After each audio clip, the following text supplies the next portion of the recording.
podcast is a member of WildGamesProductions.com and D20Radio.com. Original. Yoinks! And away! Basic. Yoinks! And away! First edition. Yoinks! And away! And then... I says, Pigpen, this here's a rubber duck, and I'm about to put the hammer down.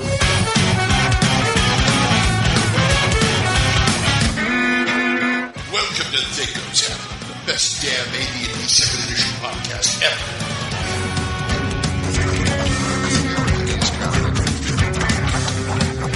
I'm rated THACO, so I have a weapon anyway. And THACO's hammer. Stop. Hammer time. THACO's hammer. I got it. Hi, folks. THACO's hammer here. Or THACO's hammer if you want. This is DM Glen. You and I say got the, THACO, I say THACO. and we got Let's call the whole thing off. We got the full crew of the Nut House here. That's DM Brian, in case you hadn't figured it out. Yeah, that was my crooning impression. Evening, folks. Oh, yeah. And full-on, DM full-on gamer, of course. Greetings, Gamer Nation. I called shot to the Giants' nards with the THACO hammer. Ow. And from Illustrationville, DM Corey. I am the tickler. What's up, ladies and gentlemen? How's it going? All right. He's also doing a called shot to the Giants' nards. Yeah. Ouch. And this is THACO's hammer number 45. And shall we proceed to hits and crits? Let's do that.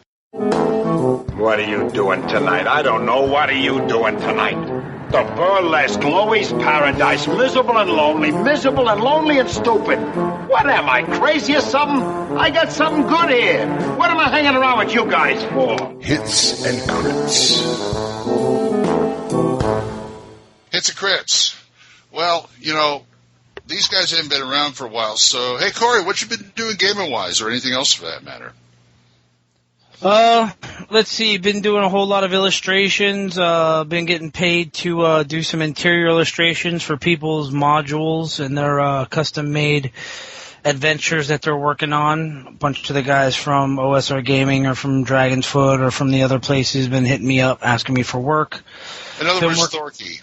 Well, yeah. Yes, Thorky, your artwork's finished. It will be coming shortly. I will not say what I was thinking, but yeah. So, as far as me, I haven't been doing too much D&D wise. Matter of fact, I got the proverbial wild hair, and I was going to actually start doing a transcription of THACO Manor in the 2nd edition. Really? And yeah. And that's a rather huge undertaking. Anybody who's familiar with, at the very least, the original module, if not the revised version. What are you doing? The Judges Guild module, THACO Manor. Oh, okay. I thought you said something else, and I already knew you've already made that in the 2nd edition. But go ahead, continue. Oh, yeah, you meant Castle Amber. Yeah, because I got my mouth started the water, but I forgot you did it. I was like, Castle Amber. All right. Well, you know what? It's the last house on the left, on the hill, out back, in the woods. With the gray fog surrounding it. It says base motel. Don't take any showers.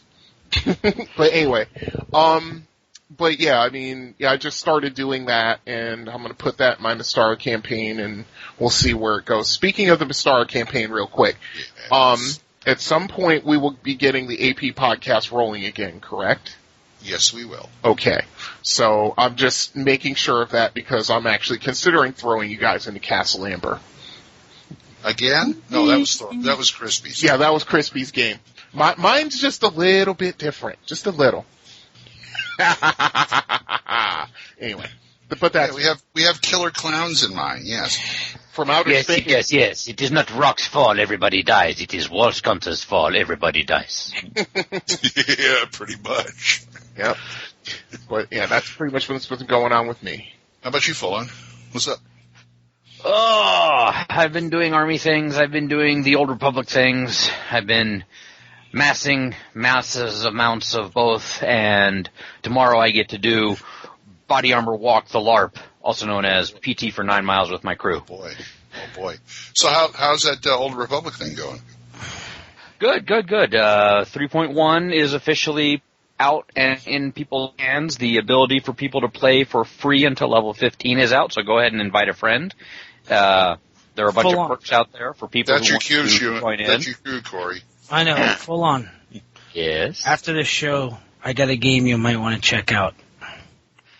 Uh-huh. Like what? Did you like the TV show The Walking Dead? Oh, yes, I know about that game. I watched G4. JZ? Uh-huh. Okay. We'll talk after the show. There's a very good not Penny Arcade. Yeah, it's a Penny Arcade. How to make a scary video game the wrong way. Guy with a shotgun. Yeah, bring it on! The right way. I'm gonna crap myself. Guy with, empty hands.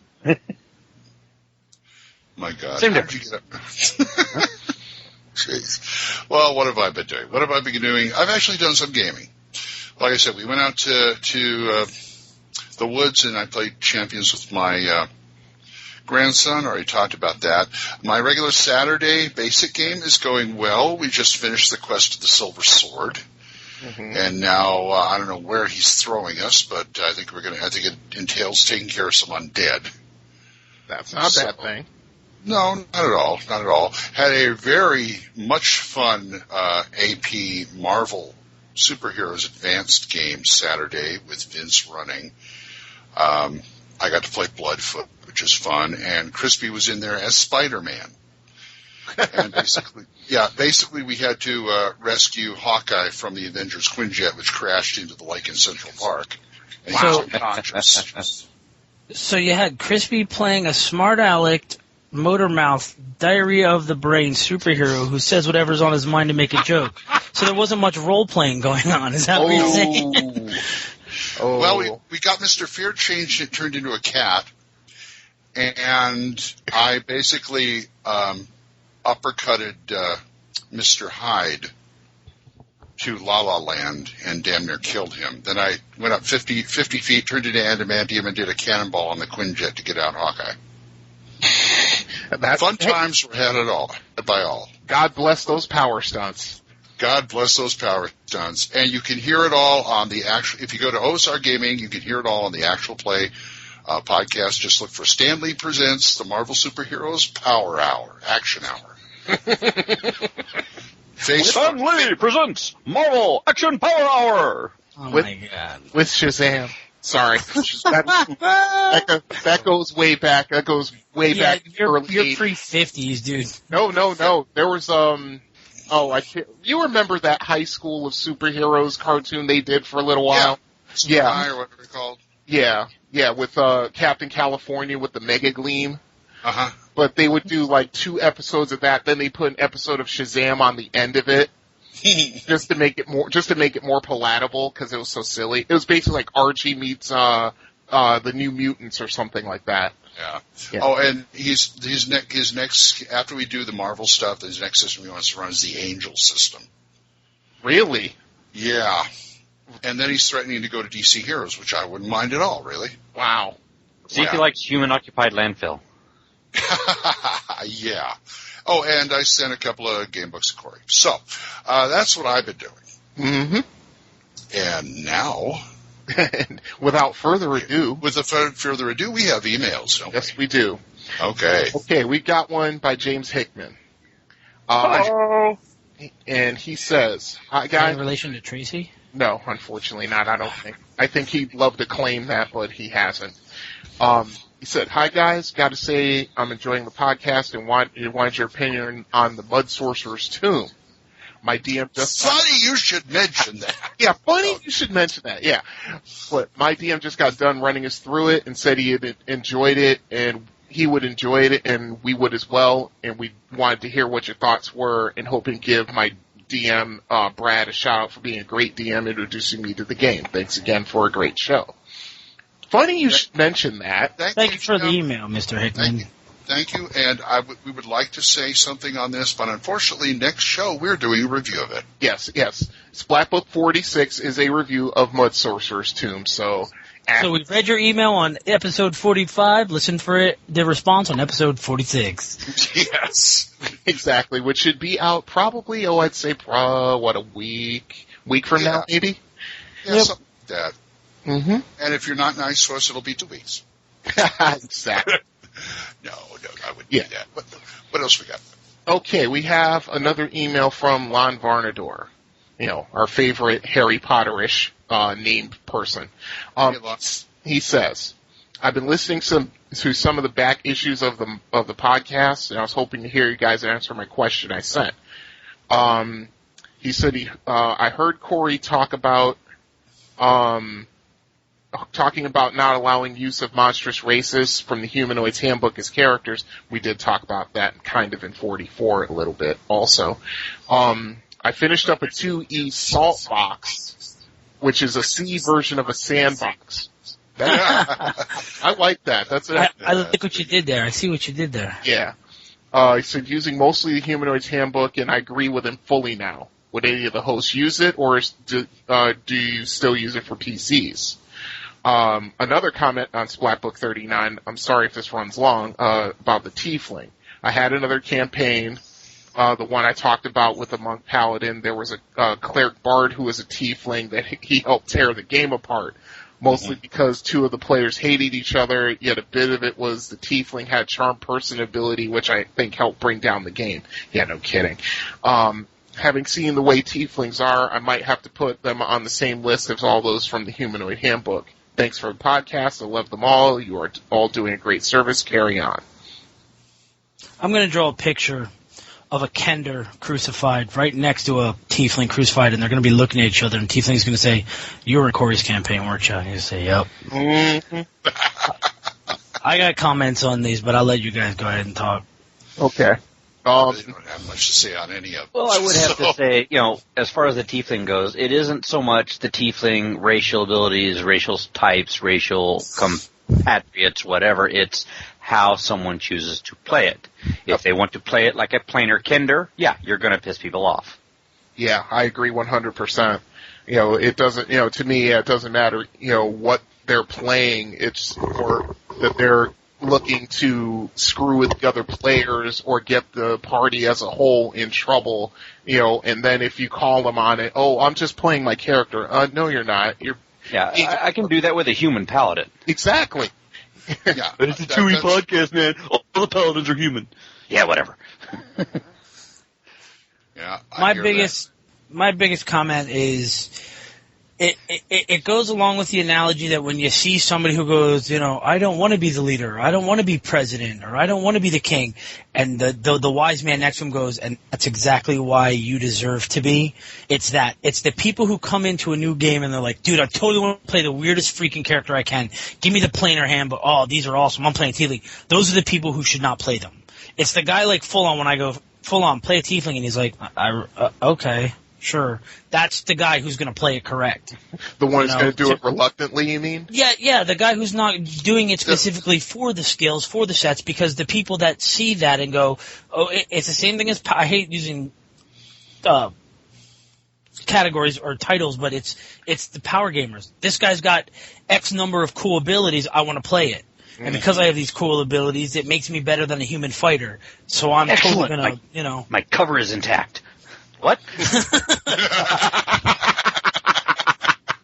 I told you could play that Storm Giant Thief with freaking club. I told you could play that full on. I don't know why I didn't play it. But no, I have a problem with people who want to play the strange stuff. Now, I do have veteran players that are like, I'm bored of the Human Ranger, the Human Paladin, the Elven Ranger. I want to play something different. Let me see what's in here. And they were likely to be like, all right, I'm going to try this. And if he doesn't like it or he sees it's destroying the game, he's not going to cackle, with giddy glee at the fact that the game's being destroyed. He's going to go, I think I'm going to change my character. It's not good for the group. It's the people who don't stop and go, all right, I think I need to change my character. This isn't working for this party. Those are the guys you got to watch. And next time they're like, hey, can I play the half dragon monk? No, you cannot. Go away. Go sit in the kitchen. You're on punishment. Yeah, I'm right there with you. For some reason, I'm known for playing weird characters. You? I don't know. No. Now, let me stop you right there, Glenn. You don't play weird characters. You play normal characters with unique personalities. You don't pick out, like the 3-toed hobgoblin with like a butt itching problem that gives them +7 to attacks during the daylight. You're not looking for something like that. You give them personalities that make them unique. There's a difference. Right. And I I've ended up that way after about 7 sessions in Mr. Manor. Yeah, or doing Captain Greyhawk, but I don't start that way. Yeah, and I don't go out of my way to screw over the game. Right. With it. Right. I'm interested in unique role playing opportunities, not how many pluses can I get, how much can I stomp on this game. Yeah. Yeah. And that's all these guys want to do is stomp on the game. They don't want to stomp on the monsters. Here's a hint, world at large. You cannot win D&D. You survive it. You exist in it and quest forward and adventure and enjoy. You do not win the game. Well, unless your last name is Sheen, then you can totally win. Or other than that, you cannot win D&D. Well, he didn't. Oh, never mind. I was about to make a saving throw versus death joke. I won't do that. But yeah, I mean, those. And if I run into those kind of players, I give them a choice.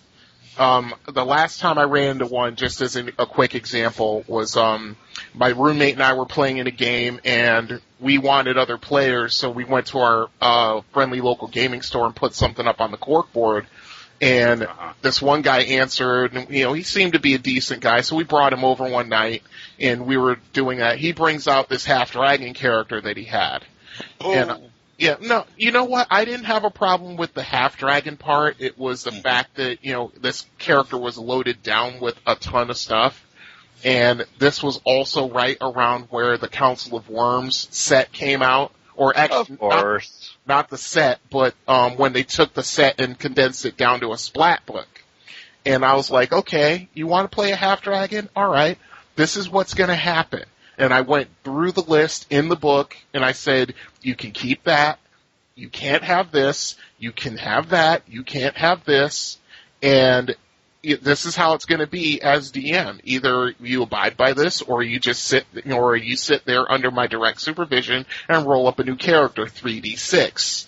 Right. And 3d6, no other variation because you've been a bad boy. Exactly. You are none of this 4d6 drop one or anything like that. I'm watching you. Exactly. Yeah. To Mr. Hickman, who left us the email. Yes. If you have a DM that's allowing these strange characters that are destroying games, or you're running a game and somebody comes in with strange characters, go grab yourself a pack of 3x5 index cards. Basic, $1.99 set at Walmart or whatever. Create basic stats, character, race, class, and alignment. And you make human set, you make a dwarf set, you make an elf set, you make a halfling set. And what you do is you let them play the strange character that's destroying the game. If need be, the DM needs to remove that character by rocks fall or however it happens. And after this guy is sitting there pouting, you spread those 3x5 cards like a set of cards like you're a magician, and you say, pick your next character. Yep. Because if he's going to cause the problems of what he's doing to your game and destroying it, the punishment is he gets a basic character. Yeah. And even then, he'll still probably try to do it again anyway, because that's just the way those people are. Yep. Mm-hmm. I'm going to kick we're busy looting. I'm kicking open the next door, man. Yep. Yeah. And those are the kind of guys that once you keep... Go ahead. Yeah. Go ahead, Glenn.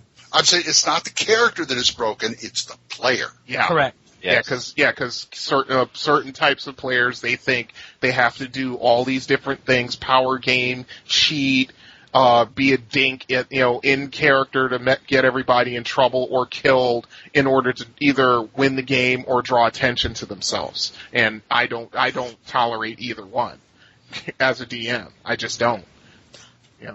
It's like you either play nice with everybody, or there's the door, you can walk out of it, or we're all going to grab a part of you and we're going to chuck you out of it. Yep. And don't come back. Keep handing him 3x5 cards so he either straightens up or he stops showing up. Either way you win. And most gaming groups, they got the skinny little guys with the glasses, but you also got the big beefy guys that can throw you out. Yeah. Exactly. Like me. Yeah, like me. Like me. And I'm sure Full On was in the group. He wouldn't need any help. So, yeah. Thank you for the email. Thank you, Jim. Thank you. And hopefully this helps you redeem your concept of characters. It's not the races, it's the players. You really don't have to block people from access to the Humanoid's Handbook or the Books of the Plains or anything like that. You have to issue some expectations of how people are going to conduct themselves, no matter what they're playing. Yeah, agreed. Yes, 100%. absolutely. Mm-hmm. All right.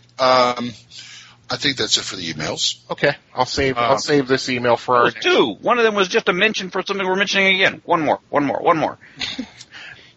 Are we in agreement? I can do it. It's a fairly simple question, actually. Okay.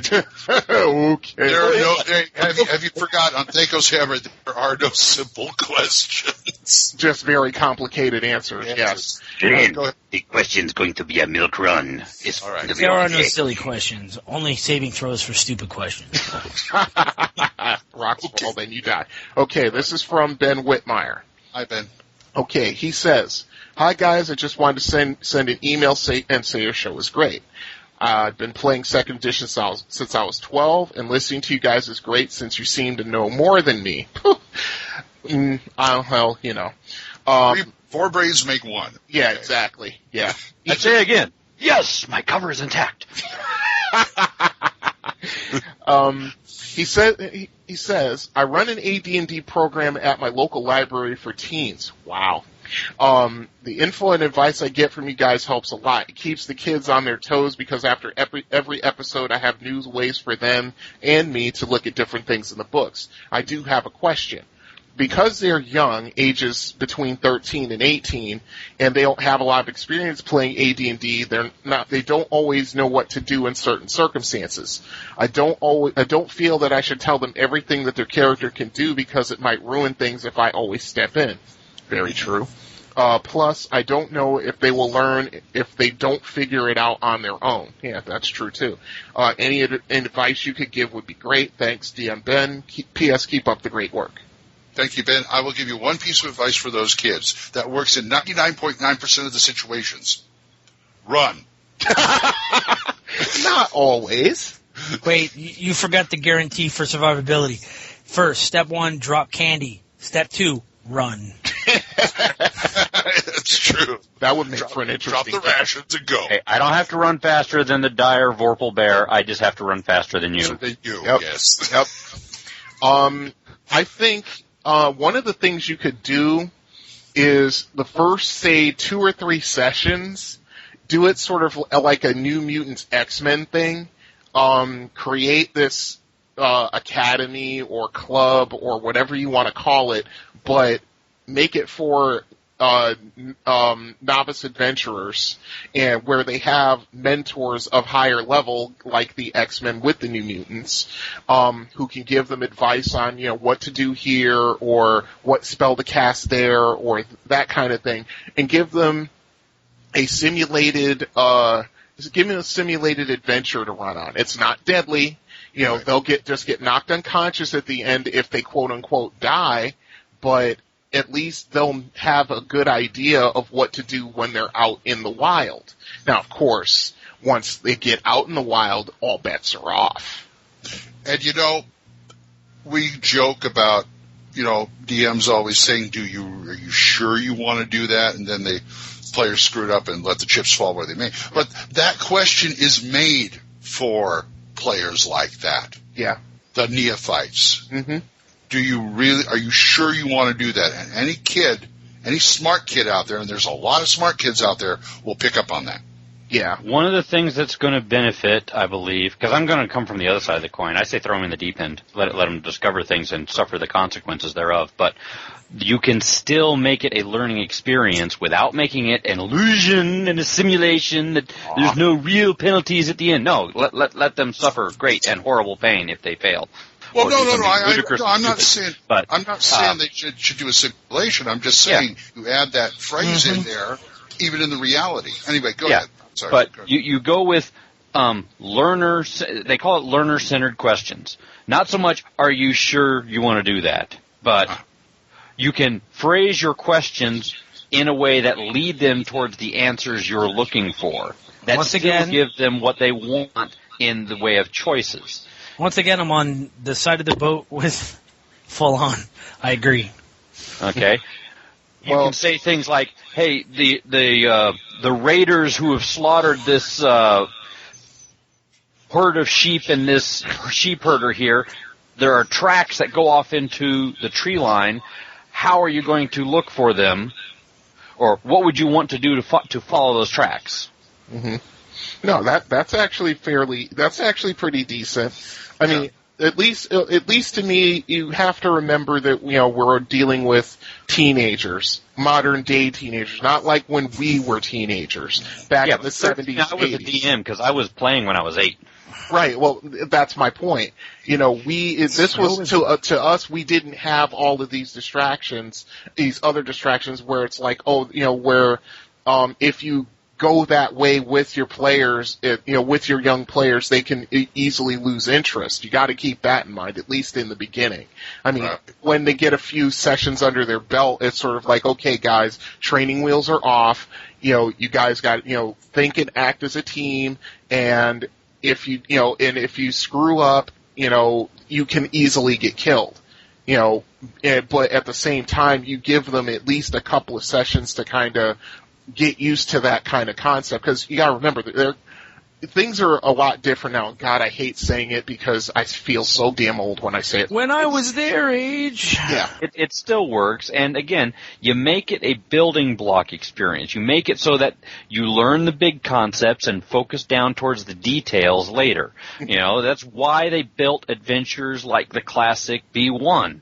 Yeah. And the first thing you find after the weird-ass, non-harming, magical trap mouths is a room full of dead adventurers. Yep. You're showing them there are consequences. You find expired, broken, used traps where the trap's already gone off and killed somebody. Hey, you know what? We might want to occasionally look for traps in convenient places that it looks like people don't want us to go. Mm-hmm. And kids, like I said, kids these days will pick up on that. I mean, hell, they watch Raiders of the Lost Ark. Really? Well, like the beginning with all the traps. With, I agree. Getting killed and all that. Yeah, I'm just like, I guess I just have a bit of a cynical outlook when it comes to kids these days because they have tons of different things that we didn't have. I do too, but then I look at my grandsons. Your grandson is 9.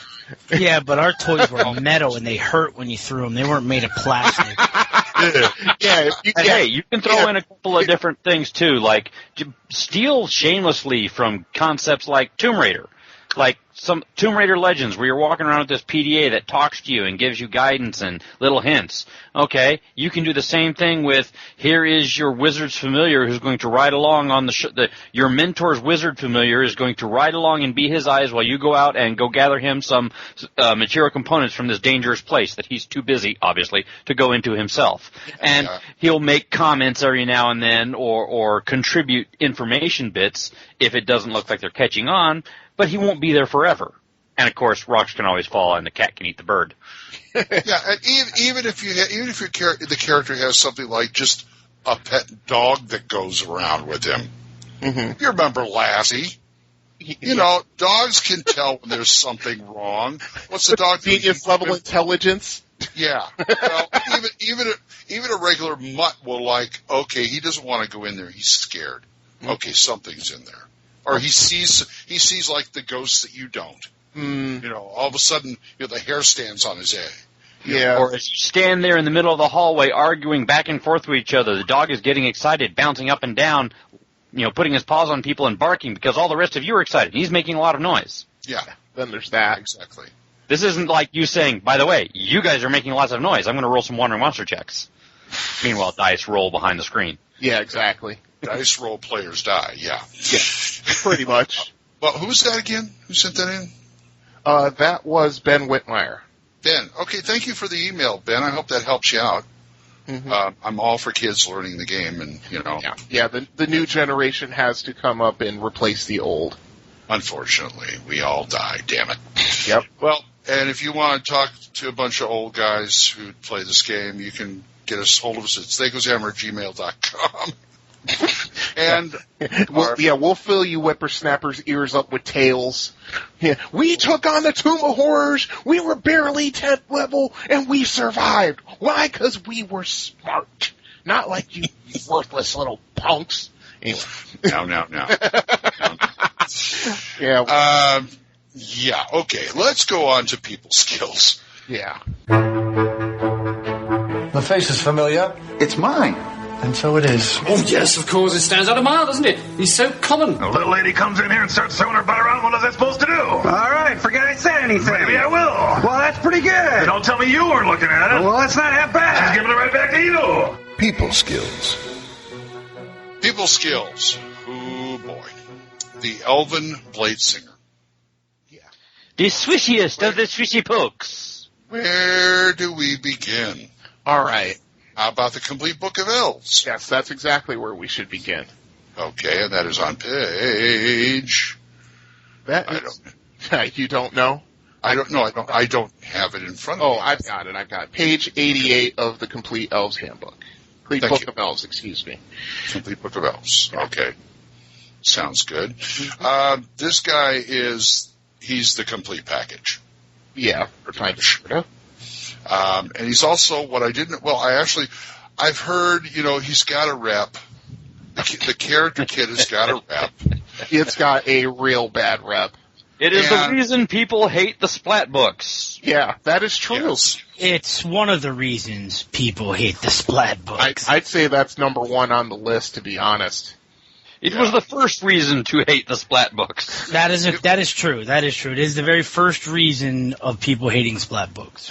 And it is the reason why at North Texas RPG Con I asked James Ward and Steve Winter and Zeb Cook flat out, did you guys ever play test these kits? It's on the video. You can hear me do that. Oh, man. And their answer, at first we did. Uh-huh. But then we got into anyway, go see the video. It's on YouTube somewhere. But yeah, this is the one that gave the splat books the rep it has. Yeah. For better or worse. But I actually sat down and read it again, and I didn't realize there's a lot more than just swishy poking and throwing spells in the front lines. Uh-huh. You are an ambassador. You're also a singer. Yeah. Exactly. And a dancer. You're a pointy-eared paladin. Yeah, you're an ambassador for the Elven race. Yes, exactly. And ambassador is a strong word. You're an agent of the Elven race. Mm-hmm. Okay.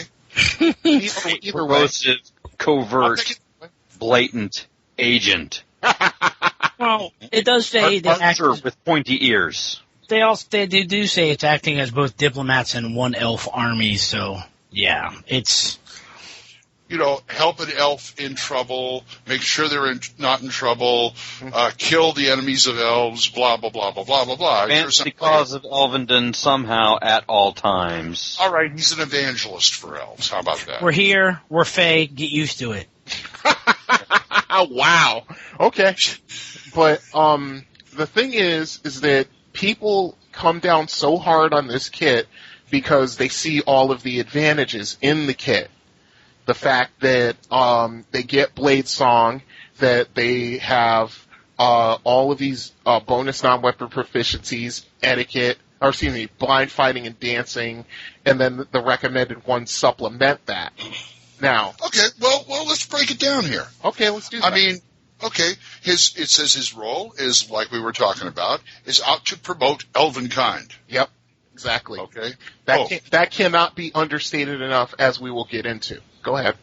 I mean, he gets weapon proficiencies, no bonus weapon proficiencies at all. No. You got your one trick, be that pony. Yep.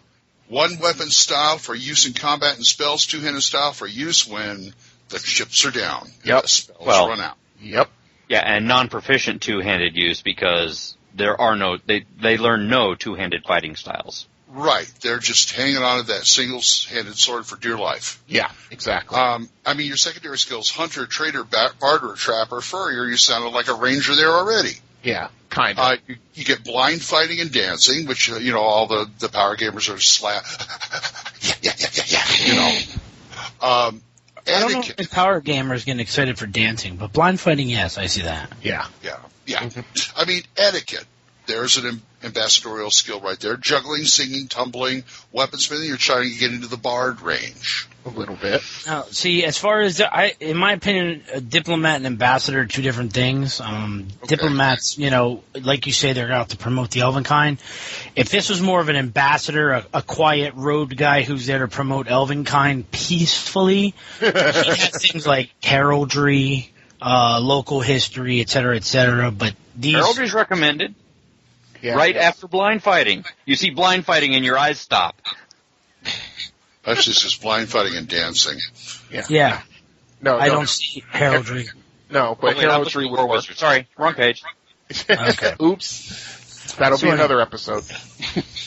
But and also, one of the most distinctive things about him is he takes one weapon, gets to know that weapon. He sleeps with that weapon. He gives it a female name. He just knows everything about that weapon and how to use it to the exclusion of any other weapon. This is my weapon. There are many like it, but this one is mine. Yep. Exactly. Not even that. This is my weapon. It is the only one in the world like it. Yep. It is perfect in every way. Yes. I know its nuance, its curve, its blade, its head. The handle is supple, like an arm. Mm-hmm. I know it's a Sagittarius and likes long walks on the beach. Well, that's if it was intelligent. But anyway, why don't we? Okay. What do you guys talk about? What do you guys talk about the special benefits? Okay. Besides that, Okay. Of the benefits, there are 4. No more, no less. Yeah. Benefit the first. Number 4. Yes. No, Blade Song is the first one, which is more or less a fighting style. And it is one with, now you see there are 2 types of Blade Song. There's the one that Blade Singers know, and then there's the one that most elves choose to take. The one that the Blade Singers know is extremely, I won't say powerful, but it has a lot of utility. When you start with it, you get a +1 to hit and damage. In addition to if you're using a long or short sword, you get another +1 for your racial bonus. Then, when you use it, you can use special maneuvers like disarming or pinning or trapping or weapon breaking. Now, usually get a -4 penalty to your attack roll when you do it, but for every you get a +1 at the beginning, and for every 4 levels the Blade Singer attains, he gets another +1. So by the time he's 8. Excuse me? Well, if he's a fighter and he's using a non-proficient weapon or doing a non-special ability, isn't it a -2? If he's using what he's normally using, it's a -4 for doing special maneuvers. And as he goes up in level, he gets additional +1. So when he gets up around 16th level, it's cancel out. He can disarm pretty much anyone at that point. Well, he can disarm on a flat roll, because that's the thing that's specific. His bonus is a hindrance, because it is not an additional bonus to hit or damage. It is only a ability to reduce your negative. To cancel out the penalty, exactly. Yeah, they should have called it a penalty reducer instead of a bonus, because the bonus throws, Yeah, that kind of. No one said second edition books are worded right, but you know what? We got it. Yeah. Go ahead. And it's very vague. It just says unusual maneuver with the blade. I can come up with all kinds of unusual maneuvers with the blade. Hey, now. Oh, yes. It's going to be very interesting tonight. I do not want to know where your sheath is located. I just want to know, and I certainly don't want to see it. The third point. Blade Singers have been taught from an early age to grasp the flow of magic around them and turn it to their advantage. They can even cast spell while in melee combat. Right. Even though they can attack, they can defend themselves against other melee attacks while they're while casting spells. So they can touch the midichlorians. Yeah, exactly. Sorry. You know what? And their defense is ungodly. Yeah. Their defense is equal to their level divided by 2 plus 1. So a Blade Singer 6 level gets a +4 bonus to the AC. And it just keeps going down like that. And of course it's only for frontal attacks. Rear attacks or missile attacks are, they still work the way they're supposed to. Because remember, folks, this is still a multi-class. Yeah, it's a fighter mage kit. And that's another mistake a lot of players make. No, fighters don't get this. Mages I don't get this. Go ahead. Go ahead, Corey. Well, no, because we're not at point 4. I'll make it when we get to point 4. Okay. I was just clarifying. You have to be a fighter mage in order to be a Blade Singer. No exceptions. Right. At least the way I read it. But I can do something very, very like this with skills and powers, combat and tactics, spells, and magic. Yes, I can make a single class Blade Singer. Yes, you thing. could. Yes, you could. And it's awesome that way. Yeah, it's just. But you have to suck the penalties. Yeah, well, that and also the taking Blade Song, which is, a slightly different thing because I have a fighter mage character who has like maxed out levels in Blade Song, but the thing is that the bonuses and penalties are rather static. They don't increase. Blade Singers, they keep on going, they keep on increasing as they go up in level. Right.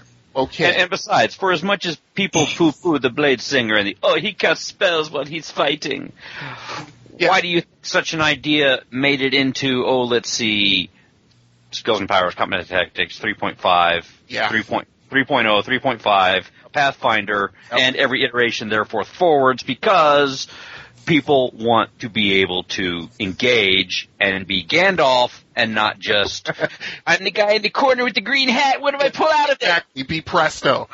They want to be Gandalf, they don't want to be Presto, you're exactly right. And you have to staff and longsword, I'm a sexy biatch. And remember, while you're fighting in casting, you're taking a +2 on your casting time. Yes. Yeah. Doing this. Exactly. And, and it even says so here in black and white, even though people want to argue about it, if you are casting a spell and you get hit in combat, you lose the spell. Just like a regular mage. Exactly. So, okay. I don't think point 4 is a benefit. I don't see it as a special benefit. What is point 4?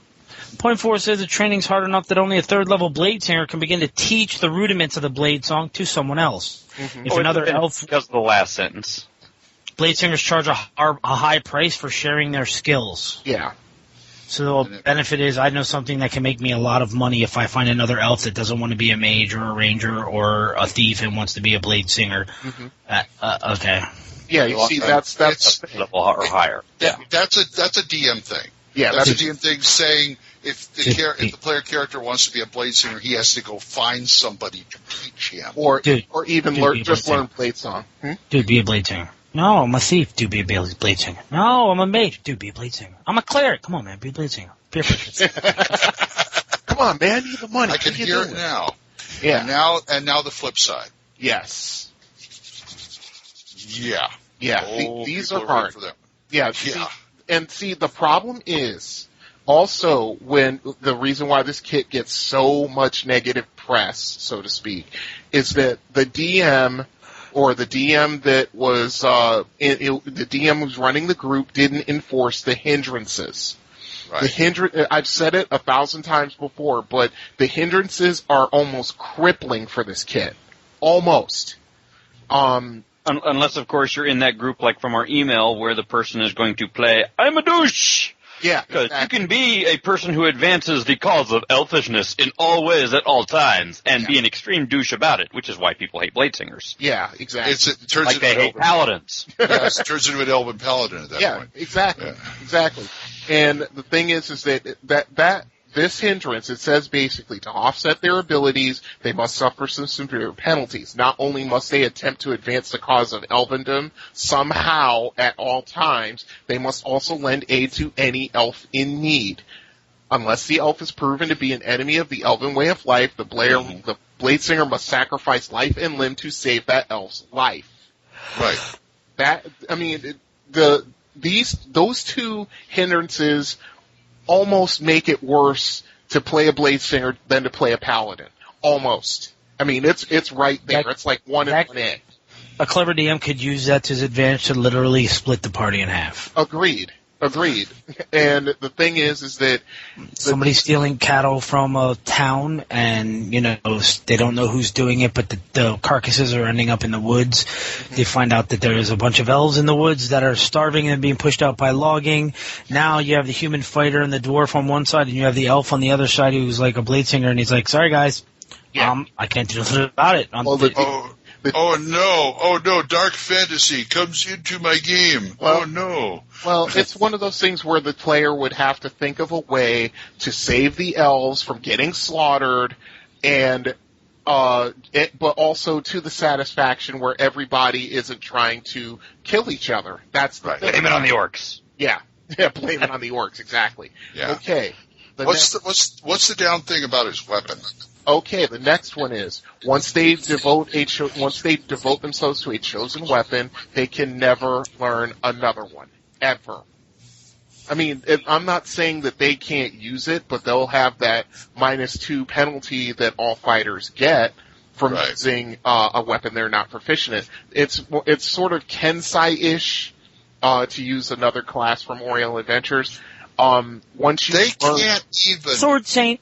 Yeah, basically. Well, they can pick it up. Anything they pick up that they're not proficient in, they're just not proficient in. Right. And have additional penalties. Yeah. Over the normal non-proficiency penalty. Yep. At most, an elf-like thing, they aren't very good with the bow. Yeah, no, exactly. Because they never have learned the bow from childhood. They are too busy learning how to eviscerate you with a longsword in 10 different ways. Now, wait a minute. Well, they can pick up a bow and use it. Oh, yeah, they can use it. They just don't get the elfin racial bonus. Nope. Hold it. They are not Legolas in any way, shape, or form. No, that's the archer. Well, I may have to go back and look at this, but it said they study one weapon to the exclusion of everything else. Correct. Does it have to be a melee weapon? Yeah, that means if... no. What? No. So they can specialize in them. They rarely use weapons other than swords. Well, with rare exceptions, they never learn two-handed fighting styles. Okay? They don't use shields or two-handed weapons. That doesn't mean that they can't have one-handed ranged weapons. Yeah. Now, your list of that is going to be pretty short. Yes. Or other one-handed weapons that aren't swords. You can have one with axes. You can have one with mace. Yeah, that's what I mean. Once they learn their chosen, it's not just swords. Whatever weapon they choose at the beginning of their career or what they're trained in, they can't learn another one. Crossbow. No. Hey, don't worry about him. He's just a skinny little pointy-eared tree hugger with 2 sticks connected by a chain. Exactly. Yep. And then you just see him whirring it around his body. You can barely even see it.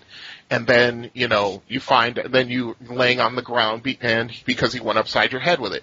But, the thing is that above and beyond the penalty, the non-proficiency penalty they would gain from using or they would suffer from using another weapon. Let me put it that way. Ooh. They get another -1. I got a question. Yes, Horseshack? Would glove nails and boot nails and elbow spikes count as one weapon, or each different ones, if I wanted to be that guy? That elven blade singer with the spikes. Yeah, I'd make an elven blade singer with Katars. What? No, I give it for one type of weapon. If you wanted the glove spikes, fine. If you wanted the elbow spikes, fine. But he's not getting all of it. Oh. Yeah. Okay. Sorry, Horseshack. Let's quickly wrap this up here. Okay. They also start their adventuring career with 3d6 times 10 money. Yeah. They must purchase their weapon of choice. Any money left over after they get all their equipment has to go back to the Blade Singers Guild. Yep. There's a guild now. Okay. Yeah. Oh, elves have guilds just like humans do. That's true. They have the Guild of Funny Walks. And later in adventures, they must take the opportunities to upgrade their weapons, their gear horse. Yep. But other than that, you're free to do with what you want with the money after that. Yeah. It's just you don't have as much freedom to do what you want. Many a time I have sat back and cackled evilly as somebody goes, I'm playing a Blade Singer. I'm like, dude, pick a really cool, unique weapon. You're from the ocean, the coast. Pick like a rapier or something. Dude, I'm going rapier. Okay, we're going in the mountains. Yeah. Level 5. Did I find a rapier? Nope. We found a couple battle axes. Oh, found a couple hand axes, short swords. Oh, there's an elven longsword. Oh, I can't. How about a trident? Yeah. That's what I was thinking, trident. We'll see. Yeah. But anyway, The penalties are rough. This is, in my opinion, it's not that overpowered. It's balanced. I wouldn't say it's the best balanced kit in the game, but it's not as bad as people make it. The sky is not falling when a Bladesinger hits the table. Mm-hmm. Yeah. If the DM keeps in mind what the Bladesinger is and just doesn't let him run amok. That's the key, because And I would look at this, like their armor restriction. Yeah, no armor heavier than elven chain or studded leather means that you're starting with studded leather. Yep. And if you're good, we might see if you earn yourself some elven chain. But you ain't walking out of the trees like a friggin' pack of hobbits with, take all these wonderful magical gifts, elf friend. No. You gotta show and prove, honey. Yep.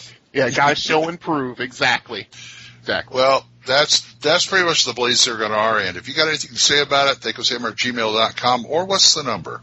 405-806-0555. Right on. Let's find out what's in the book. You ever go to school, stupid? Yeah, and I come out the same way. Is that your idea of an idea? It's in the book. It's in the book. Okay. DMG page 98 for second printing, DMG page 69 for first printing, morale checks. Yes, sir. Not everybody is frickin' Rambo. Simpsons did it. Huh? What? Sorry. You were going through the different editions of the book, like first edition, second. I was like, Simpsons did it. Yeah. But, yeah. Worst version ever. Very nice. Anyway, we talk about morale. Now, you got to worry about you don't worry about your morale so much as the NPC's morale, the monster's morale. Correct. This is DM purvey here. Yeah, correct. This is what makes the fight shorter Or longer. Because I've had some times where their players are up against a bunch of orcs and the players are just mowing them down, and I'm rolling morale checks at the end of every round, and they just keep on fighting to the last man. This is true. Mm-hmm. Now, the worst thing about morale checks, the worst thing the players can run up against as far as morale goes is not the intelligent monster, it's the unintelligent one. Yeah, without a doubt. Because they and the stupid ones just don't realize, when to cut and run. Right. Well, I think, the thing is, because you'll see in the morale ratings table here, non-intelligent monsters have a morale of 18 on a scale of 20. Yeah. 20 being the worst. Yes. 20 being the ones where they will fight you to the death regardless. Yes. Now, mind you, there's a difference between non-intelligent monster and animal. Yes. Big time. Or even semi-intelligent monster. Right. Non-intelligent implies sentience. Yeah. Yeah, it's more just instinct. It's more like... It's a blob. Yeah. It's your slimes, molds, and jellies. This is the morale check for a gelatinous cube. Yeah, pretty much. Exactly. Which is... What? Nothing. No. The gelatinous cube is eat. Yeah, that's basically it. Eat food. By the way, on a tangent, this last game we played, Quest for a Silver Sword, my character managed to face plant into a gelatinous cube and survived. You're lucky. I walked. He says you walk around a corner right into it. Yeah. Make a save. Yep. You made it. Okay. You pulled out. Like I said, you were lucky. Yeah. But the thing about morale is that it's just a question of when a DM should check for it.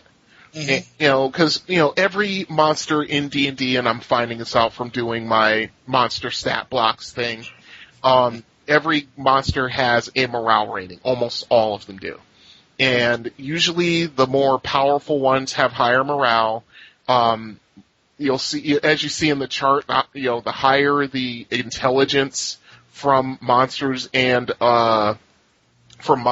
animals, usually the higher intelligence, the lower the morale, because they know when something is trying to kill them and they'll want to get away from it. Exactly. Mm-hmm. Even undead can have morale. Some can, yes. Yes, the higher end undead, you bet. Oh yeah, absolutely. You knock down that lich 3/4 his hit points, you're damn straight he's going to start casting something to get the heck out of there. Hey, we got to be a lich. It could be a pack of ghouls. Yep. Okay, Ghouls can decide. You know what? I'm going to come back and gnaw on you when you're sleeping. Yeah, that's what I'm going to do. Yes, sir. Yep. Even trolls, right. Yeah. But go ahead, Glenn. No. I've made my point. Okay. The second part is, the situational modifiers, which is table 50 right below it. It shows, when you are in a fight against an opponent, these are the situations some of the situations that can come up that can modify an opponent's morale score. Right. And like the knights at the dinner table, many of these have fallen prey to power gamers everywhere. Exactly. On both sides of the screen. Yes, sir. And let me point out to you, hirelings and henchmen have a morale of 12 and 15 respectively. Correct. So next time you think of saying to the henchman, hey, go over there and see if there's any monsters in that room. Hey, yeah, and they fail the morale check. Hey, F you, buddy. Exactly. You're not paying me to die. Since when is a morale check on 2d10 and not a d20? I've always used a d20. I think that's a holdover from basic, to be honest. Well, it's in the second printing. It says it's in the first printing too. Really? It says roll 2d10. I've always used a d20 when I use morale. Yeah. Yeah. When I was looking this up for the show, I saw that. I'm going. That's the first time I've ever seen that kind of roll in this game. Yeah. I mean, I just have used the d20. I guess that's it. It might be their backdoor way of saying you cannot critical or fumble a morale check. Okay. Because there are people who want to crit and fumble everything, skill checks, combat, everything. If it's 2d10, you can't crit it, you can't fumble. You can't crit it, you just can't fumble it. You can roll 2 10s, you just can't roll. You can get 20. That's not rolling a nat 20. That's rolling 2 10s. Oh, that's true. Yeah, hey, yeah. Rules lawyer 1. Ding. Yeah, no kidding. But Brian, do you use morale? Oh yeah, absolutely. Usually with the lower level stuff, I'm remember putting. Let me rephrase that. What? Brian, when you use morale, do you go to this page and use all of these situational modifiers when doing every morale check in combat? Yes, because these tables are on the DM screen, and I will just run. I will when it's at the end of a round, and the players have done something to warrant a morale check, and the list is like right next to it. Like, but read paragraph the second, sentence the first. Yes, exactly. And I will just go down and I'll say, okay, the leader's lost half his hit points. He's lost half of his forces. They're chaotic, evil in alignment. But they're defending their home and they have a terrain advantage, and I'll just go down there and usually by the end I'll have a number that I will either add or subtract to the morale check. And what happens. I like when they put it with the monster and I just roll that. How about you, Full On? I use them on occasion, but again, I scatter them into appropriate venues. I try to offer them as an opportunity not to let the party die. However, when the morale of the enemy breaks, the party has a rabid, regular, clockwork, dependable tendency to chase them down like hunting dogs. Yes. Even if they scatter to the 9 winds. Oh, God. Well, But, okay, we gave them their chance, and eventually someone has to turn at bay, and then they discover just what a panicked, scared, and frightened 9th level monk kobold can do. Boot to the head. Well, let me tell you. What's up? Sometimes those situations are appropriate if you are in the middle of a dungeon and you get jumped by 4 goblins and one breaks morale and runs. Do you really want him to run back there and tell everybody else you're here?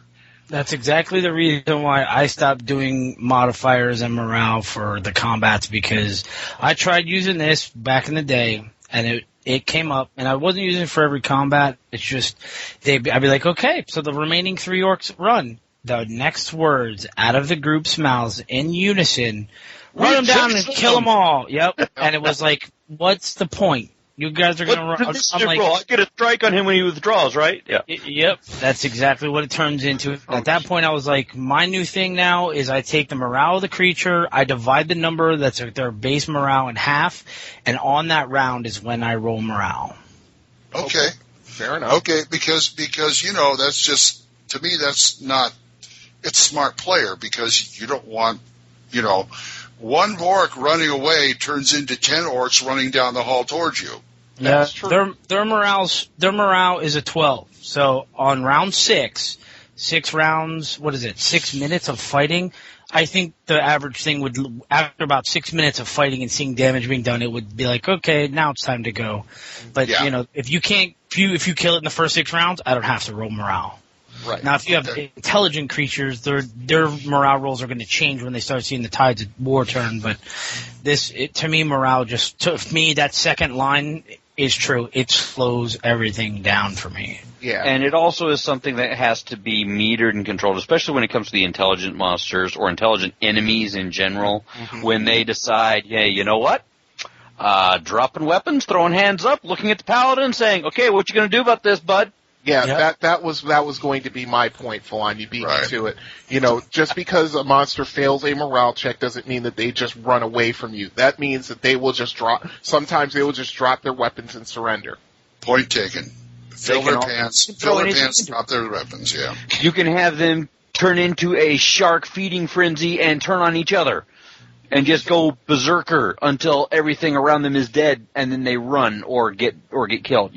Failure of morale can just mean the option to control themselves is gone, whether that's fight, flight, frenzy, or whatever. You can throw a number of things in there to change it up. Yeah. Yeah. It also, if you say the orc runs down the hall back the way you guys came, across all the piles of dead you've left behind you, towards the exit. He's not going to get help. He's BFing out of there. Yeah, agreed. True. Morale. Jason and slaughter him as a result of that? Alignment check. On that note, I'll leave that right where it lies. Yeah, you guys can tell us about it. THACOshammer@gmail.com. We must move on to Rule 0. Yes. One would think you've been doing this all your life. We'll remember you said that. I know. I'm sure you hate me just enough. Rule 0. Rule O. 0. Yep. Whole cloth number 5. We're finally going to put a cap on this thing. Yeah, put this thing to bed. The finishing touches on the character we created so long ago. Oh my What character? I don't remember. I got the bitter gnome mage. What character? I don't remember. It's been that long. Yeah, it has been a while for you, Corey. You're not the only one. Basically, to recap, we made, I made a fighter, Corey made a fighter cleric, Full On, I believe, made an illusionist thief, or a mage thief, I believe. Gnome, illusionist thief. Right, and Glenn made a straight mage. That's right. Yeah. This is fabulous. Yeah, we kitted them out. I just no pun intended. Yeah, exactly. No, we equipped them with whatever we saw fit, and we made them pretty well. I mean, I came up with my finishing touch usually is coming up with just a little bit of a background, just something. Right. And we even named these guys. Yes, we did. I think mine was like Beaufort Bonehugger or something. I don't remember. Right. Scion Spellwrath. Yeah, I'm trying to remember. Oh, Alf Underbridge, that's what it was. That was you. Yeah, that was me. What was my name? Hold on. I'm looking to find. I'm trying to find the character. Oh wait, I think I have it in my folder on my desktop here. Okay.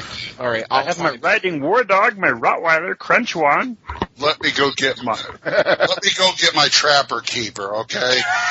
Oh my God! Hey, I love Trapper Keepers. They were the best. Actually, in California we had Peachies.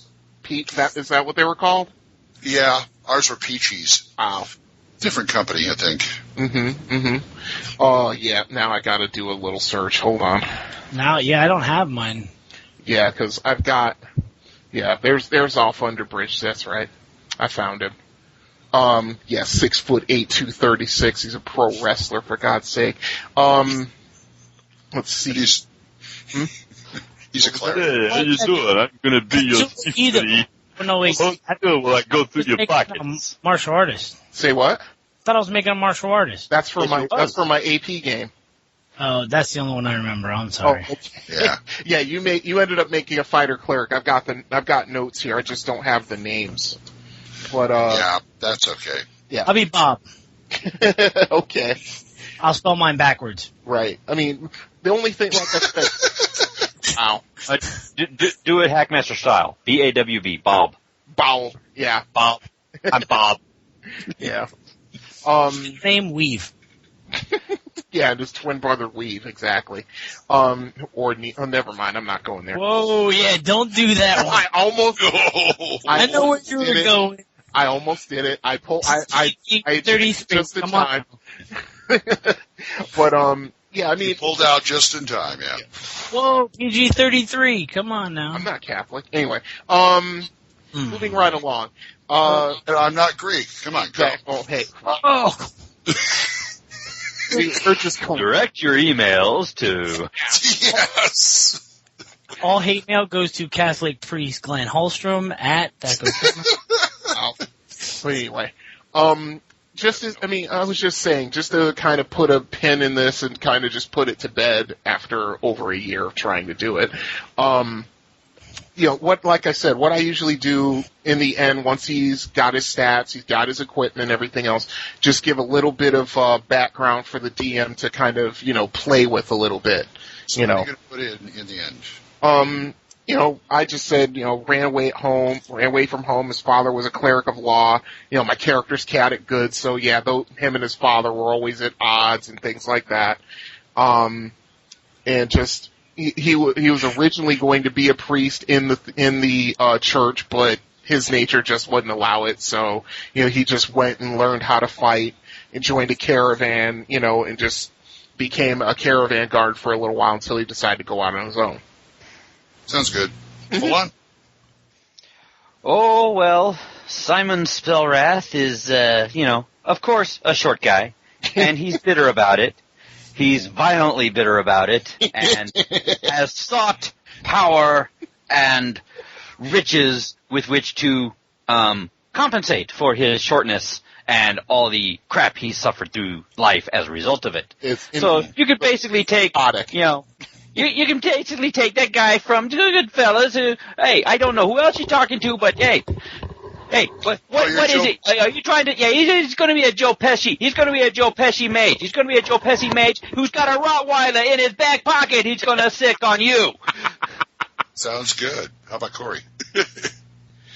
Well, the way I was looking at the character, I wanted him to start off as a basic cleric, follow on his brother's footsteps into the clergy, but soon read stories by his mom, reading stories to him about a faraway land using ancient monks that fought and protected the temples, and decided he was better with a sword than he was a book, and decided he wanted to... The Black Ranger.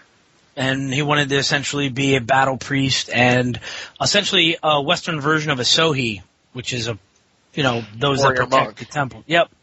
And wanted to essentially be the guy in armor and a shield protecting the friars and the monks that went out in the woods to bring religion to the people, and essentially he was just a caravan guard for the religious. So essentially he was going to seek adventure by protecting those of his clergy, by them going out and bringing the God's word to the people. He wanted to be there to protect them from the goblins and the orcs and stuff. That's cool. That's perfect. That's better than what some people have brought up for past histories. Well done. True. He's exiled for allegations of molestation, but we won't go there.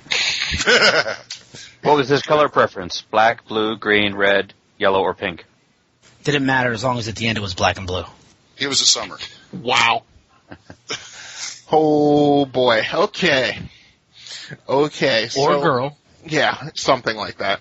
So, that's pretty much, what we've done with all these PCs. It's taken us a while, but we're finally at the end.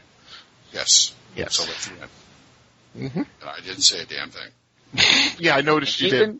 And even with an abrasive and arrogant and annoying personality like this, the idea is to direct that at the adventure, not your fellow adventurers. Yeah, that would be nice. Okay, you want to know mine? Come on. Here's mine. I was born under a cloud. My mother was scared by a toucan. That's why I got a big nose. My dad looked. You got a big nose. I got a big nose. My dad took one look at me, saw this skinny little guy, and he's going, I can't do anything with him, so I'll make him go chop wood until he builds his muscles up. That didn't work, so he sold me to the circus. That's where I learned the circus mage taught me how magic, the clowns taught me juggling, and so I'm the entertaining mage. If they don't respond to the sleep or the magic missile, I pull out the cards. Mm-hmm. Hey. And I say, hey, come here. Look here. Give me that sword. Let me show you something. I put it in the thing. Hey, it disappeared. Hit him. I'm the guy in the back they protect who's always yelling the insults. Yeah, getting the party in trouble. Yeah, not exactly, but he's very cynical. But if he has to, it's hey, it's showtime. Ba-da-ba-bum. And you smell of elderberries. And I'm smell of elderberries. And so your mom was a hamster. That's right. That's I hope not. No, that's the insult you'd be shouting. That's true. So that's my character. And there are the characters, folks. Go out, find the episodes where we do the rest of it. Maybe it'll make sense. Hopefully. THACOsHammer@gmail.com and all that kind of stuff. Yeah. Hopefully what? Hopefully it'll make sense. Yes. And hopefully the instructionals will help you all make your own characters and come up with something other than Bob, the fourth level fighter, right. Give you some kind of background and how to make a character rather quickly, even if it took us 4 episodes. 5. Spread over the space of a year. Just remember, Whole Cloth will be back, by the way, because we're going to get into dungeon design at some point. Oh, that should be fun. Oh, yeah. Let's do Loaded for Bear. Yes. Bet you don't have a pair of these, Earthling. And for the big critters, sometimes you got to bring out the nuclear weaponry. Loaded for Bear. Loaded for Bear. What's this? Specialty gear for bards. Correct. The guitar. Well, I was just about to say that. I'll say it. Henchmen, roadies, go ahead, bring the drum kit, set it up over there. Yep.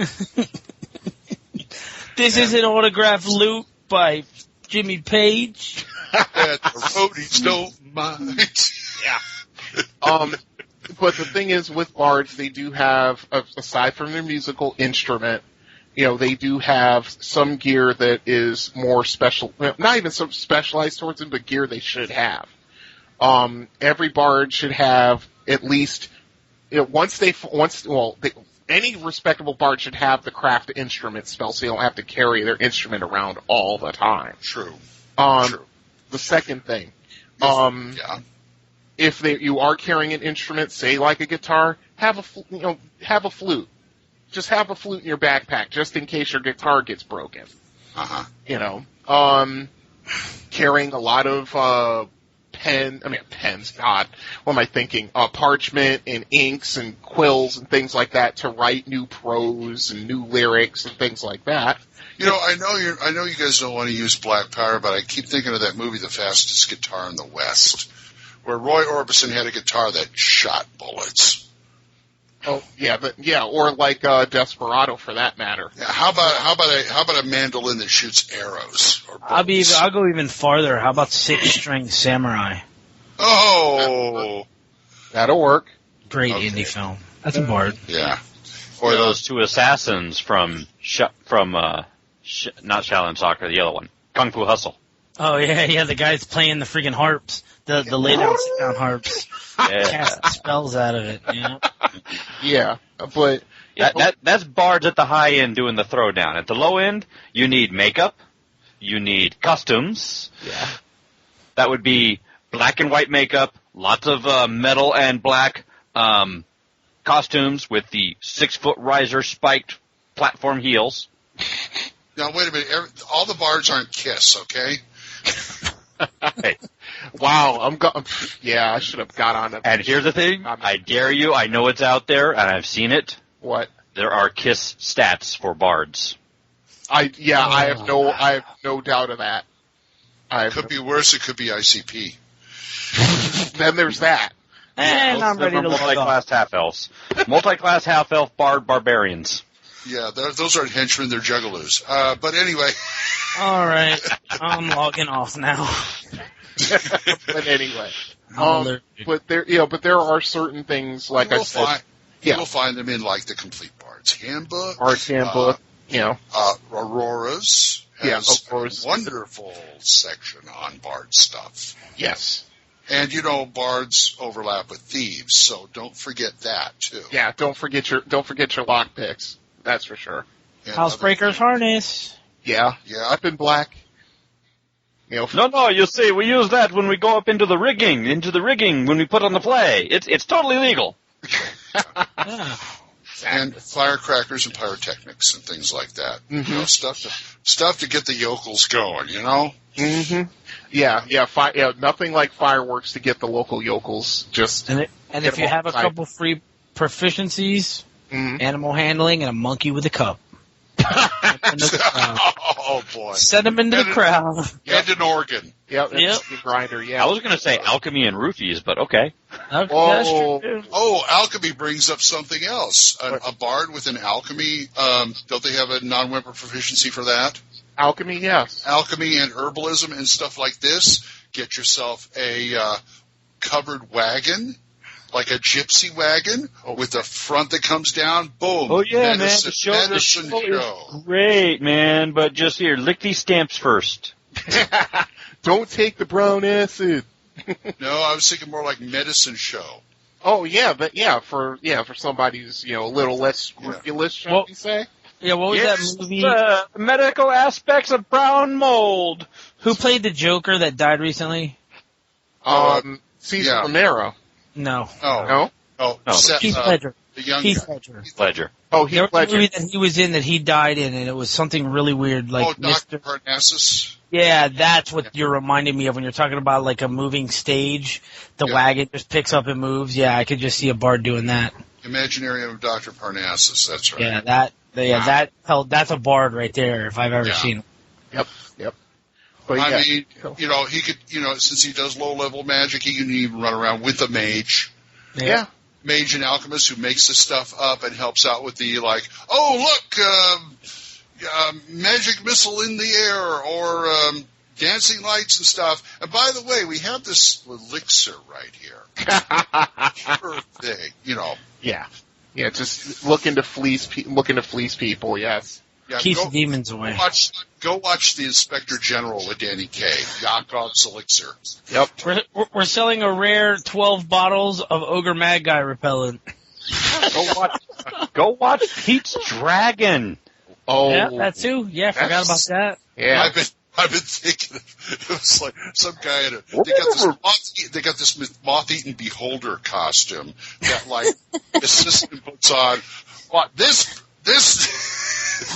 repels beholders. Watch. Yeah, exactly. Now, that could be an adventure hook. Instead of a patron, instead of a mage, you've got a bard troupe who wants new costumes. So go get them some skins. Yep. Yes. Or a bard works for a mage who makes this elixir and he needs a certain thing. Mm-hmm. A certain animal part or something. Yep. That's adventure hooks right here. Yep. Big adventure hooks.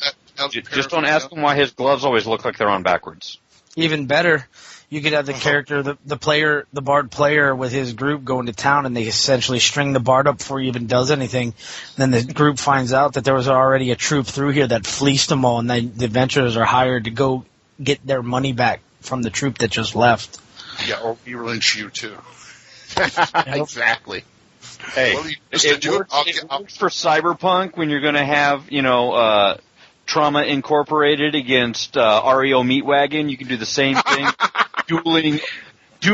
Battle of the Bands, dueling bard groups. Dueling dulcimers. I like this idea. The fleece thing is like, what'll you do for us if we do it? I know what we're going to do. What if Scott Pilgrim was really a pilgrim? Oh boy. We could just go on. We could just go on forever. Let's just wrap it up. Yeah, let's just wrap this up. Bard gear. Check it out. Complete Bard's Handbook and Aurora's, and I believe there's even stuff in the Player's Handbook. Yeah. Let us know. Okay, yeah, THACO@gmail.com and OSR Gaming and D20 Radio and Nutkin Land, Stolen Citadel, Planet 8 D&D. Yep. Facebook. 405-806-0555. Thank you, sir. Let's go on. How about the DM's rag? Well, that's quite a story. I think it would be fun to run a newspaper. And here it comes, right over the old plate. The DM's rag. DM's rag. Okay, Night Below Book 3, The Sunless Sea.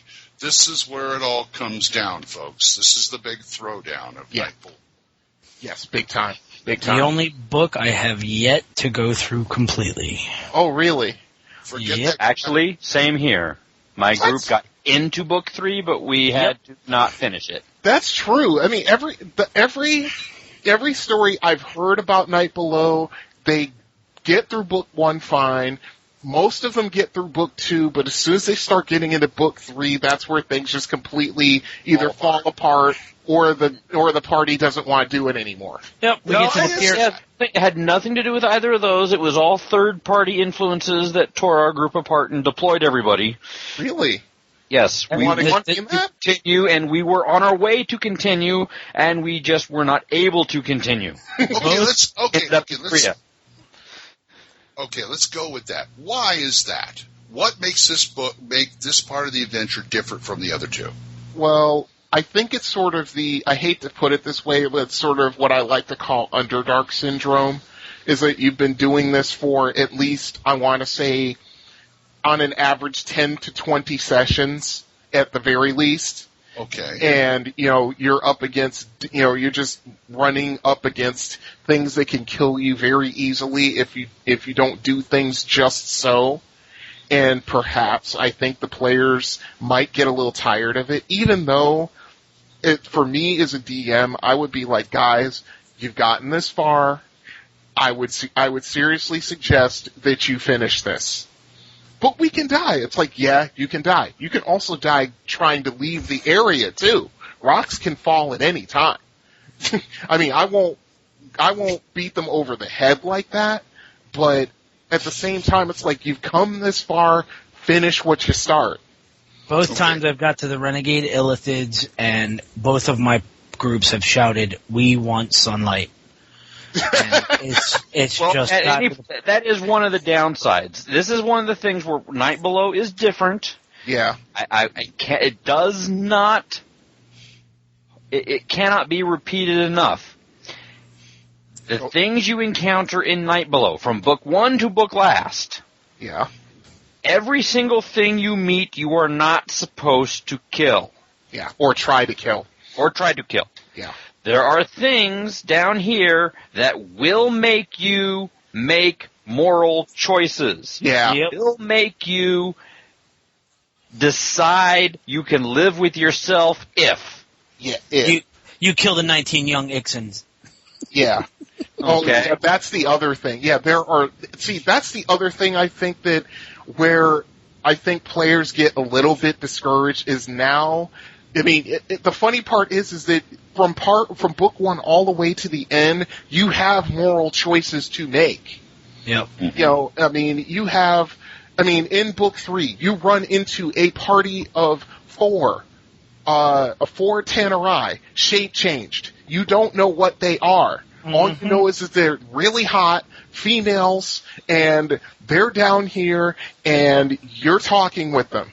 and you don't know what they're up to secretly. They want to take out another Tannerai further along. Or, not a Tannerai, it's a Tezu, I think. Yeah, well, it's all part of the Blood War. But again, there are just as many things down here wanting to use you against their enemies as there are opportunities for you to use them against your worse enemies. Yes. There are enemies down here. You can make enemies out of everybody. So the smart thing would be go fistful of dollars on everybody playing against each other. If you have a paladin in your party, you absolutely have no choice but to use that as your methodology. Otherwise, he is so going down. Correct. Yeah, easily. That's they even have, and this is where I think it's a little bit of genius.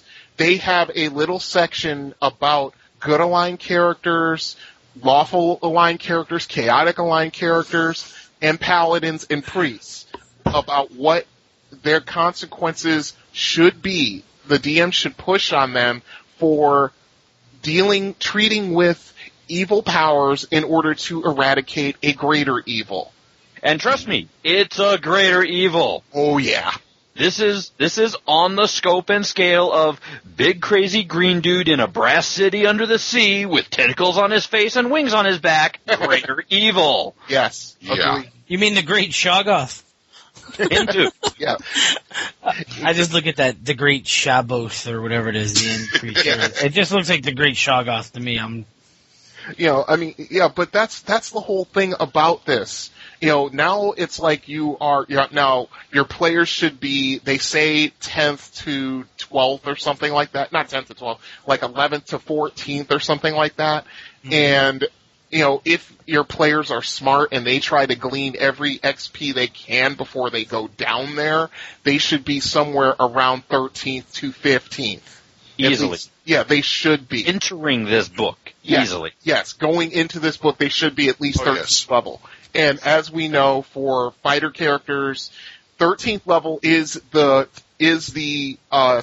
next step up in their personal fighting power. Right. All right. Now that we've scared our listeners to the point of not wanting to play this, Brian, what's your favorite part of this part? Awesome.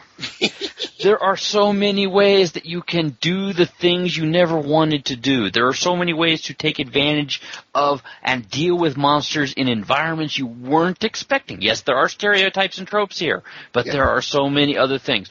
However, I will have to say, it does behoove you, especially if you're rerunning this in a different edition, or if you've taken the time to do prep work for this. It is a really, really hard-ass letdown, spoiler alert, when you have spent all these 13th levels trying to get down here to rescue the kidnapped and missing a princess. And that's a big Jelenith. That's a huge calm down. I agree 100%. You can give me the spoiler off. Defray that, I made her a active, contributing, and viable NPC supporting member of the party, not just, oh great, you guys found me, you got a way up? Okay, cool, I'm gone, bye. Oh, no. That is so gonna burn people, you don't want to do that. Yeah, I turned her into a Princess Leia then. Well, no, Princess Leia could kick ass even in the beginning. That's what he was saying. That's what I'm saying. The thing is that when she first gets kidnapped, she is like a third level mage, and I'm just gonna blow it open. I don't care. It's been in existence long enough. She's like a third level mage when she got captured. When you guys take on the mission to go find her, by the time you get down to the third book and you actually find her, she is only a third level mage, fifth level thief, dual class. Yeah, how she got down here, I have no friggin' clue. She got to get all the way this far and not died. She escaped slavery in an unspecified way. Yeah, I think it had something to do with roofies. Yeah. They're back to the album. I think it's called what is it called? Conjugal visits. Oh, no. It's just, she's one of the people, like all adventurers, her mind flying didn't take, and she kept trying to escape. She wasn't just a perfect docile slave, and, she jumped ship in the Sunless Sea, and is washed up on a shore just surviving in the Underdark. Yeah. Well, people just surviving in the Underdark, take a look at the description of what it takes for Drow to survive in the Underdark. Yeah. Or the thing. It's not just going to be, a podunk solo 3rd level mage, 5th level thief at that point. A little bit more can go at Liv. Nothing else. Give her some kits. Yeah, give her some levels. One of the things that I did enjoy role-playing was Bolzolto and his son, Snardurg. Oh, yeah, Fire Giants? Yeah, I essentially played him like Megatron and Starscream from the 80s. So that's exactly how I role-played him that way, dude. My player character was like, dude, this is awesome. And then, like... That is great. That's genius, Corey. I give you full kudos for that. That's awesome. I like that concept. I always wanted to go into Slave Pyramid. For some reason, the pyramid just looked awesome. Yeah. The map for this are epic. The adventure opportunities down here are huge. Yeah. Again, it's a thing where you need to use some strategy, and you need to do a major guerrilla offensive, and you need to think like special operations forces, not, people going in to do a frontline sweep of the bay from one side to the other, killing everything. Okay. You're not going to do that. No, you're not. But you see, this is where certain players or characters need to set aside their high moral standards, not moral, their high moral standards, and treat with the damn illithids. Because the illithids are the one source of information that the party needs in order to succeed, have a chance of success, not even to succeed, but to even have a chance at it. And the thing is that the demons are going to lie to you. Oh yeah, they're just about to use you. Yeah, the demons are going to use you and then try to either screw you over or kill you, depending. That's right. In whatever order is most amusing to them. Yeah, exactly. But the illithids are the ones who are in the position where it's like, we can't do this on our own. We need someone to help us, and if we can get someone to help us, we will just give them their lives and they can leave, rather than us just sucking their brains out with our tentacles. That's the deal. Other thing I have to say I liked is give a shout out to Arnie Swecko and Glenn Michael Angus for the artwork inside, because that great city of the Aboleth, the picture near the back, dude, it's not what I imagined, and the crosshatching, it's a good piece. I like it. Yeah, the artwork has been great throughout the whole box set. This was a joy to delve into, even though I had my misgivings in the beginning. Full on, I'm going to thank you for being a little bit insistent on covering this, because I was kind of reluctant to do it. But yeah, once I got into it, I'm like, oh, I get this. I understand this. This is nowhere near as bad as I thought it was. And then we go to Dragon Mountain. Oh God. Yeah. Yeah. Yes. Okay. That is a future show. Yes. Before we go into last thoughts on this, give it again. When was this published, and who are the authors? This was 1995. And fortunately, I've been looking for my book 3 for the last 5 minutes while we've been talking about it, and I cannot find it. Well, for the set. Design Carl Sargent, editing Rateliff, cover art Easley, cartography Diesel. Bullhost, Willard. Yeah. Trampier and Otis did do some additional art as well. Wow, Tramp was still around. And it was play tested at Origins in 95. Yep. Origins 95 play test. John Brenner, Robert Madigan, Mike Pace, Chris Vors, Courtney W. Whipple, and Thomas Wood. Okay. Way to bring it.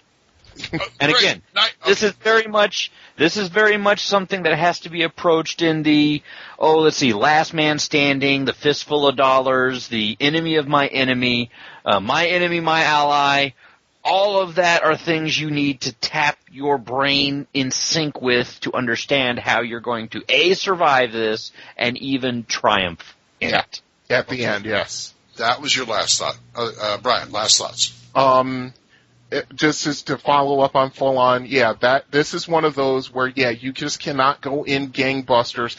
And just as an aside, as a DM, This is one of those things where the players have to have a fundamental shift in their thinking, because the majority of adventures, or at least published adventures, let me put that up there.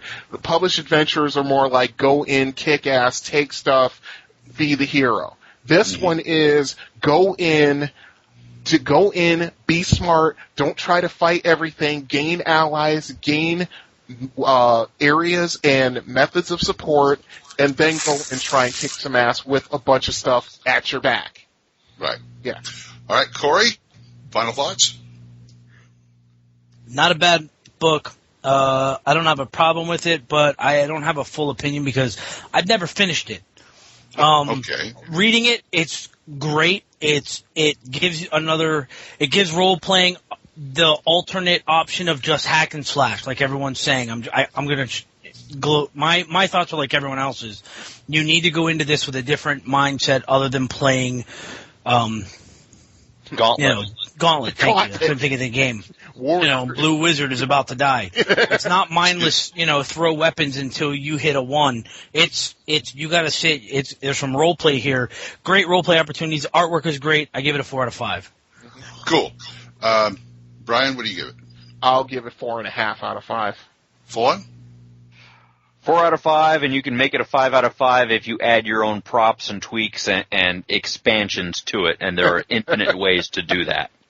Yes, Megatron! Like the Murder Yes. I'll give and my aerial surveillance of the Broken Spire Keep. Thank you very much. I haven't said much about this in the series because I've owned that set so long ago, and it's been gone, and I don't remember much of it, but I do remember a few things, so I'm going to give it a 4 out of 5 for just, scaring the living crap out of me. Yeah. And it does hold true to its statement. It is the epic Underdark Adventure campaign with no drow. No, there's one. Oh, one. There's he doesn't one. count. Yeah. He's undead. That's true. You guys want to tell us about it at THACOsHammer@gmail.com and all the other places. I definitely want to hear if you guys have finished this. Please write in and let us know. Yeah, and any of you finished it, please, write us. Yeah, and if you feel inspired to give us a voicemail, you can call us where? 405-806-0555. Spoken like a true THACO Hammerian? Yeah, THACO Hammerian. Well, it's better when I came up with Save or Die. I call them sodomites. So Actually, we should be called Hammersmiths. Hammersmiths. There we go. Okay. Yeah, well, it's time to close this flat book. Okay? Yes, sir. Sounds good. Brian, say goodbye. Until next time, folks, just remember, deal from a position of strength, not weakness. It helps. Yes. How about you, Fullon? We'll see you next time, Gamer Nation. Okay. And Corey, our man Corey, give us the final words. Keep your board loot dry and your blade singing. Okay. And, for me, DM Glenn, I'll catch you next time when the hammer. We will catch you next time when the hammer comes down on THACO's Hammer. Bye-bye. See ya. So what are we going to Hammersmith, Trademark, The Old Republic, Hammersmith Cyberdynamics, My Legacy. Really? Yes. All right. Seriously? Yes. Oh my God. THACO's Hammer theme is provided by the Diablo Swing Orchestra. You'll find them on Jamendo.com. All other additional music for this episode was provided by Kevin MacLeod. You'll find more of his music on Incompetech.com. Be sure to visit our website at THACOsHammer.info. If you have any questions or comments, email us at THACOsHammer@gmail.com. Remember, that's an O, not a 0. You can also find us on the second edition forums at osrgaming.org and at purpleworm.org. Or give us a call and leave us a voicemail at 405-806-0555. See you next time when the hammer comes down on THACO's Hammer.